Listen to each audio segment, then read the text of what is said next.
এখানে 1 কেজি জলফি আছে। এই জলফিটা আমি পেঁয়াজ দিয়া আর সরিষার তেল দিয়ে সামান্য কিছু মশলা দিয়ে আমি এটা 3 বছরের জন্য রেখে দিব বয়মে ভরে।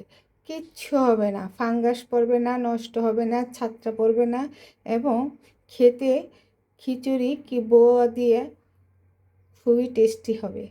এই আচারটা বানাতে আমার লাগতেছে এখানে 2টা শুকনো মরিচ, অল্প কিছু ধনিয়া, জিরা আর পাঁচফোড়ন।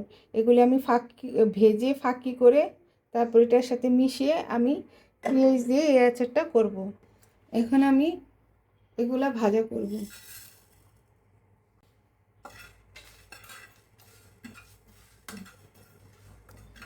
আমি অল্প আছে এগুলা হালকা করে একটু ভাজা করব, বেশি ভাজা করব না, তাহলে আবার তিতা লাগবে। আমার ভাজাটা হয়ে গেছে।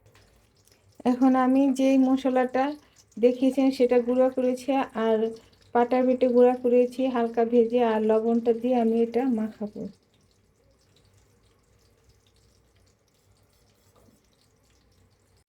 এখন আমি এটা মিশাবো।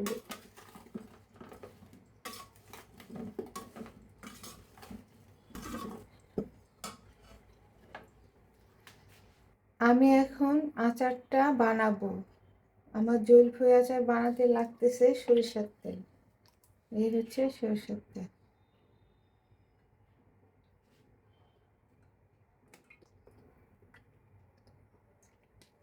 সরিষার তেল আর লাগতেছে ভিনেগার। এই ভিনেগারটা দিলে 3-4 বছরে আচারটা সংরক্ষণ করা যাবে, একটুও ফাঙ্গাস পড়বে না, নষ্ট হবে না। আমি এই আচারটা পেঁয়াজ দিয়ে বানাবো, তাই আমি পেঁয়াজটা দিয়ে দিলাম। আমার পেঁয়াজটা ভাজা ভাজা হয়ে গেছে, এখন আমি জলফিটা দিয়ে দেবো।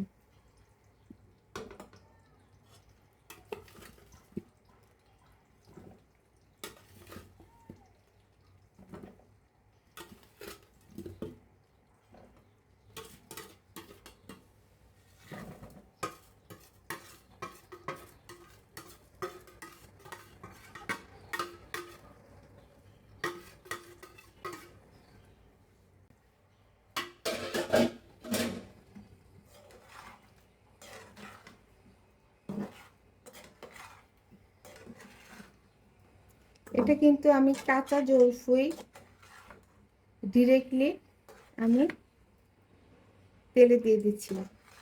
এটা হচ্ছে পেঁয়াজের আচার। এই আচারটা খেতে খুবই মজা।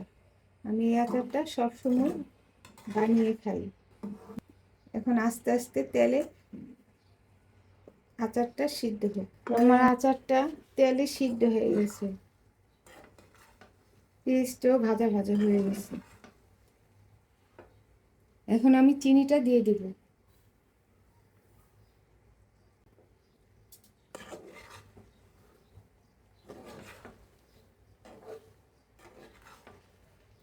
এখন আমার আচারটা প্রায় হয়ে আসছে। এখন আমি একটু ভিনেগার দিয়ে দেব। হওয়ার 2 মিনিট আগে ভিনেগার দিয়ে দেব। এই ভিনেগারটা দেওয়ার পরে আমার আচারটা খুব ভালো থাকবে, নষ্ট হবে না। ভিনেগারটা দেওয়া একমাত্র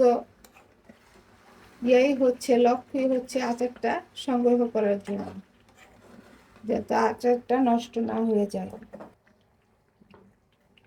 আমার আচারটা হয়ে গেছে, এখন আমি চুলাটা বন্ধ করে দেব।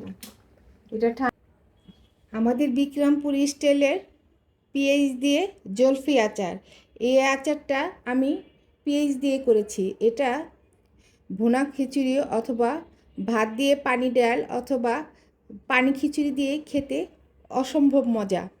আমি এটা 3 থেকে 4 বছর সংরক্ষণ করার জন্য রেখেছি। আমি আমি ভিনেগারটা দিয়েছি 3 থেকে 4 বছর, যাতে এটা ফাঙ্গাস না পড়ে, এজন্য।